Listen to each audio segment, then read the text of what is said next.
नमस्कार भाई दोस्तों। उत्तर प्रदेश से राज्यसभा के लिए नामांकन दाखिल हुआ है जयंत चौधरी का। बहुत बहुत मुबारक हो जयंत चौधरी को। लेकिन आपको सबसे पहले समझना पड़ेगा जयंत चौधरी है कौन। जब चुनाव थे उस समय पर भी अमित शाह भी, प्रधानमंत्री साहब सभी जोर लगा रहे थे जयंत जी गलत जा रहे हैं, जयंत जी को हमारे साथ आना चाहिए। कभी उस समय पर किसी ने सोचा था? कितनी बड़ी, शायद खुद जयंत चौधरी साहब को भी नहीं पता होगा कि कितनी बड़ी उम्मीद है वो लोगों की, बहुत बड़ी उम्मीद। सबसे ज़्यादा खुशी किसानों को होनी चाहिए कि अब किसानों की आवाज़ उठेगी विधानसभा के अंदर, राज्यसभा के अंदर। राज्यसभा में पूरे सही तरीके से आवाज़ उठाते हैं। ये नहीं कि जयंत चौधरी अचानक से आए और राजनीति में ऐसे ही नाम हो गया जयंत चौधरी का। सबसे पहले आपको ये समझना पड़ेगा जयंत चौधरी है कौन। उससे पहले आपको देखना पड़ेगा उनके जो दादा थे चौधरी चरण सिंह, चौधरी अजीत सिंह, उन्होंने क्या क्या किया था। अपने समय के सबसे ज़्यादा पढ़े लिखे चौधरी चरण सिंह, अपने समय के नेताओं में सबसे ज़्यादा पढ़े लिखे चौधरी अजीत सिंह, और आज के समय में अपने समय में पढ़े लिखे सभी नेताओं से ज़्यादा पढ़े लिखे हैं चौधरी अजीत सिंह। जो काम चौधरी चरण सिंह ने किए, हम नाम लेते हैं कि चौधरी चरण सिंह किसानों के नेता, बहुत कुछ किया किसानों के लिए, भूल जाते हैं फिर हम चौधरी अजीत सिंह ने कितना किया अपनी कौम के लिए, किसानों के लिए, अपना राजनीतिक करियर दांव पे लगा दिया। वही काम चौधरी जयंत सिंह करेंगे। इनको राजनीति से मतलब नहीं है, इनको मतलब है किसान मजदूर की आवाज़ से। और अब वो आवाज़ राज्यसभा में गूंजेगी, आप सभी देख लेना, हमें भरोसा है। बहुत साथियों ने बोला था कि उनका नामांकन नहीं होगा, हमने तो पहले मुबारकबाद बोल दी थी भाई कि राज्यसभा में जाएंगे। राज्यसभा में अपने किसान नेता भी जा सकते थे अगर ये सही तरीके से रहते तो। लेकिन चाहे उन्नाव पीड़ित के लिए लाठियाँ खाना हो, कभी भी इस बंदे ने ना तो कोई जाति की राजनीति की, ना कभी धर्म की राजनीति की। इसने हमेशा बोला था अगर आप जाति पाति पे वोट डालना चाहते हो, धर्म के नाम पे वोट डालना चाहते हो तो मैं दिल्ली ही ठीक हूँ। पूछा था, आप सभी से पूछा था, पूछने के बाद आए थे। लेकिन फिर भी कुछ लोग होते हैं जिनको जाति और धर्मों में बंटने से कोई नहीं रोक सकता। उनसे फिर ये बात कह रहा हूँ, अगर आपको अपने पश्चिमी उत्तर प्रदेश का विकास चाहिए, अगर आपको पूरे उत्तर प्रदेश का विकास चाहिए तो जयंत चौधरी को मजबूत कीजिए। आपकी बार 0 से 8 पे आया, 8 से 80 पे, और 80 से 180 पे जाते समय पर समय नहीं लगेगा, पहुंचेंगे। वो अपना काम करते हैं। 8 भेजे आपने, 8 की आवाज़ देख लिया आपने। किसान मजदूर की आवाज़ उठा दी जाते ही, गन्ने की आवाज़ उठा दी जाते ही। क्यों भूल जाते हैं उत्तर प्रदेश के लोग? चौधरी अजीत सिंह साहब ने जाते समय पर एक बात बोली थी चौधरी जयंत चौधरी को कि किसान की मजदूर की कोई सुनने वाला नहीं है, उनकी आवाज़ बनना, भले ही राजनीति जीरो हो जाए, राजनीतिक करियर खत्म हो जाए, लेकिन हमेशा किसान और मजदूर की आवाज़ बनना। और वो आवाज़ बन रहे हैं। पूरे किसान आंदोलन में ले लो आप, उसके बाद ले लो आप, अगर किसानों के लिए सही, अगर मजबूती से खड़े हैं तो जयंत चौधरी खड़े हैं। ना तो कोई हम ज़्यादा तारीफ कर रहे ना और कुछ। ये नहीं कि भाई लंदन स्कूल ऑफ इकोनॉमिक्स से पढ़ा हुआ है जयंत चौधरी, उनको हर चीज़ की समझ है, ग्राउंड लेवल की समझ है। अपने बाप दादा से उन्होंने ये शिक्षा ली है, उनके खून में है किसान और मजदूर के लिए लड़ना। ये आपको समझना पड़ेगा। इसलिए आपको बार बार एक चीज़ कहता था कि आप अपनी एकता बनाओ, एकता बनाओ। जब तक आपके अंदर एकता नहीं आएगी तब तक आपकी आवाज़ आगे नहीं उठ पाएगी। आपको ऐसे नेताओं को चुनना पड़ेगा जो आपकी आवाज़ को आगे उठा सकते हैं। क्या 135 के 135 करोड़ नेता बन सकते हैं? नहीं बन सकते, लेकिन नेता सभी बनना चाहते हैं। क्यों ना आप जो नेता हैं उनमें से अपने नेता चुनिए कि हाँ ये हमारी आवाज़ बन सकते हैं, हमारी आवाज़ उठा सकते हैं। हर एक नेता की फाइल खुली हुई है बीजेपी के हेड ऑफिस में, हर एक नेता की फाइल खुली हुई है। इसलिए कोई कांग्रेस से बीजेपी में भाग रहा है, कोई आम आदमी से भाग रहा है, सबको भागना पड़ रहा है। अगर किसी की फाइल नहीं है ना, और ना ही कभी जिंदगी में लेके आ सकते, 3 पीढ़ियां राजनीति में, और आज तक कोई एक भी आरोप बता दो, एक भी एलिगेशन बता दो। बताएंगे तो ये बताएंगे चौधरी अजीत सिंह पार्टी बदल देते थे। किसके लिए बदली पार्टियां? तुम्हारी आवाज़ बनने के लिए पार्टियां बदली थी, तुम्हें तुम्हारा हक दिलाने के लिए पार्टियां बदली थी। कभी इस बात को सोचा आपने? जयंत चौधरी भी दूसरी पार्टी में शामिल हो रहे हैं, तुम्हारी आवाज़ बनने के लिए शामिल हो रहे हैं, ताकि तुम्हारी आवाज़ आगे विधानसभा राज्यसभा में उठ सके। और उसका ताज़ा उदाहरण है अब यहाँ पे, बिल्कुल ताज़ा उदाहरण। अगर आप चाहते हो कि आपकी आवाज़ विधानसभा राज्यसभा में गूंजे, किसानों को उनका हक मिले, मजदूरों को उनका हक मिले, तो आपको मजबूती प्रदान करनी पड़ेगी। ये नहीं कि कल ही आया और आज राजनीति में चमक गया है। ऐसे चमकने वाले हैं ना, बहुत देख लिए हमने, बहुत फैल भी हो लिए, फैल भी बहुत हुए हैं।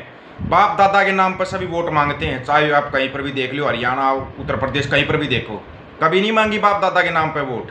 अपने खुद के काम के नाम पर वोट मांगेंगे। बीजेपी बोलती है विकास बहुत किया, तो विकास के नाम पर वोट मांगो ना। विकास कहाँ पे किया है? उस विकास के नाम पर वोट क्यों नहीं मांगते? नहीं मांग पाएंगे, कहीं पे कुछ किया ही नहीं है। जो आपकी ताकत है ना, जो आपकी संयुक्त वाली ताकत है, संयुक्त पंजाब की ताकत है, उस ताकत को पहचानो। पश्चिमी उत्तर प्रदेश संयुक्त पंजाब का ही अंग है, ये सबको पता है। और किसान आंदोलन में बढ़ चढ़ के हिस्सा लिया था पूरे पश्चिमी उत्तर प्रदेश ने, उसका रिजल्ट है ये। ठीक है, गड़बड़ सभी करते हैं, इन्होंने भी की गड़बड़। 15-20 सीटों पे की, जिसमें 200, 400, 500, 1000 वोटों तक का अंतर रहा है। गड़बड़ की है, सबको पता है। लेकिन उस गड़बड़ से आगे उठिए ना। उन्होंने 500 का किया, 1000 का अंतर किया, 10,000 का करेंगे। आप वोटें एक तरफा ऐसी डाल के दिखा दो कि इनकी समझ में ना आए। कितना करेंगे ये? 100 की 100% तो वोट ये कर नहीं सकते, गड़बड़ नहीं कर सकते ये में 100% वोट। लेकिन आपको 100% उतरना पड़ेगा। आप कभी नहीं उतर पा रहे 100%। आप अपनी खुद की जिम्मेवारियों को भूल रहे हो। जो आम जनता है वो चाहती है कि उनकी आवाज़ आगे उठे, आवाज़ आगे बढ़े, तो आपको अपनी एकता बनानी पड़ेगी। वो बोल रहा था मैं संयुक्त पंजाब की एकता, अगर आपकी समझ में आई हो तो। हर एक प्रदेश में, हर एक राज्य में, हर एक जिले में ऐसे नेता मिलेंगे आपको। फर्क है सिर्फ आपको पहचानना पड़ेगा, उनके लिए आपको आवाज़ बनना पड़ेगा, लोगों को बताना पड़ेगा कि ये नेता है भाई, इनकी पहचान बनो। चाहे हरियाणा हो, उत्तर प्रदेश हो, पंजाब हो, राजस्थान हो, हर एक जगह पे ऐसे नेता हैं। ये नहीं कहते कि 100 के 100% नेता खराब है, नहीं। बीजेपी में भी अच्छे लोग हो सकते हैं अच्छे लोग हैं बीजेपी में भी, लेकिन उनको साइड लगा दिया जाता है। कांग्रेस में भी अच्छे लोग हैं, उनको साइड लगा दिया जाता है। जाए तो जाए कहाँ? उन अच्छे लोगों का चुनाव करो, उनको भरोसा दिलवाओ कि हम आपके साथ हैं, आप आगे बढ़ो। ये भरोसा आपको दिलवाना पड़ेगा। ये भरोसा तब बनेगा, ये नहीं कि रैली की लाखों आदमी आगे रैलियों में ना, भले ही आप हजारों में आओ, सैकड़ों में आओ, लेकिन अगले को ये भरोसा दिला दो कि हम आपके साथ कंधे से कंधा मिला के खड़े हैं, आपकी एक आवाज़ के ऊपर सब कुछ होगा। ये भरोसा आपको दिलवाना पड़ेगा। जब तक आप ये भरोसा नहीं दिलवा पाओगे, तब तक नेता के मन में संशय रहता, फिर वो गठबंधन नहीं करता दूसरी उनसे। पहले आप भरोसा दिलवाइए। ये नहीं कि आप टिकटों के लिए लड़ने लगे या पद के लिए लड़ने लगे। पद और टिकट कुछ नहीं होता। हमें ना किसी राजनीतिक पार्टी में पद चाहिए, ना किसी किसानों के जो पार्टियां उनमें गठबंधन वो पद चाहिए, नहीं चाहिए पद। लेकिन एक आम आदमी की आवाज़ को ऊपर तक पहुंचाने का दम रखना पड़ेगा आपको। वो दम तब बनेगा तब अपना सही नेता चुनोगे। अच्छा चुनाव किया उत्तर प्रदेश ने, बधाई के पात्र है। पंजाब वालों, आपको भी करना पड़ेगा। 2024 का चुनाव होना, एक ऐसा चुनाव होने वाला है जिसमें सभी की नज़रें हैं 2024 के चुनाव पे। वही नज़रें सबकी होनी चाहिए।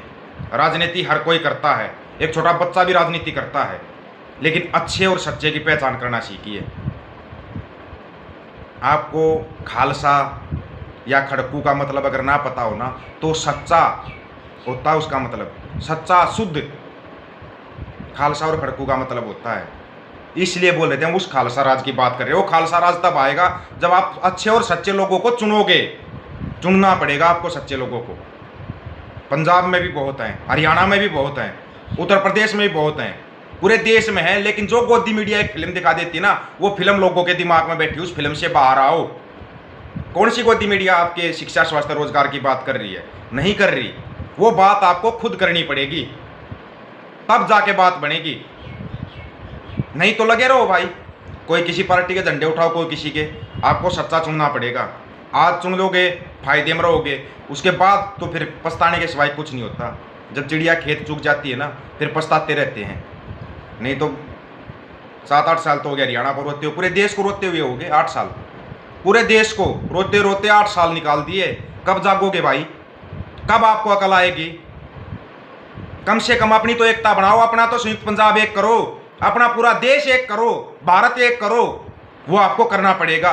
जितना लेट करोगे उतने ज़्यादा आपके बच्चे रोएंगे, आपको आपके बच्चे। ये बता दिया है। ये है वो संयुक्त पंजाब की मुहिम जो चला रखी है हमने। संयुक्त पंजाब एक होगा, खालसा राज आएगा, लोगों के दम से आएगा वो खालसा राज। वो खालसा राज आपको लेके आना पड़ेगा। वीडियो को ज़्यादा से ज़्यादा शेयर कर देना भाई, चैनल को सब्सक्राइब कर लेना। आपको अच्छे और सच्चे लोगों की बताते रहेंगे। सच्चाई ये है कि खालसा राज लेके आना पड़ेगा। अब मजबूरी है, अपने पूरे भारत देश की मजबूरी है। खालसा राज के सिवाय कोई अलग इसका ऑप्शन नहीं है, कोई भी ऑप्शन नहीं है। हो तो आप बता देना कमेंट करके कौन सा ऑप्शन है। जाति और धर्मों में बांटने वाले बहुत आएंगे, आपको एक करके लेकर चलने वाले का चुनाव करना पड़ेगा। सभी साथियों को राम राम, नमस्कार, सत श्री अकाल, आदाब। वीडियो को ज़्यादा से ज़्यादा शेयर और चैनल को सब्सक्राइब कर देना। आपको समय समय पे बताते रहेंगे कौन है अच्छा कौन है सच्चा। चुनना आप लोगों को है, चुनिए, अच्छे को चुनिए और सच्चे को चुनिए। और संयुक्त पंजाब एक हो चुका है, एक राजस्थान, हरियाणा, पंजाब, पश्चिमी उत्तर प्रदेश, हिमाचल, जम्मू, हर एक हो चुका है। सिर्फ आपको बहकाया जा रहा है, आपको एक अलग चीज़ दिखाई जा रही है, वो भी गोदी मीडिया के द्वारा। अच्छे की पहचान कीजिए और सच्चे को चुनिए। राम राम भाई सभी साथियों को।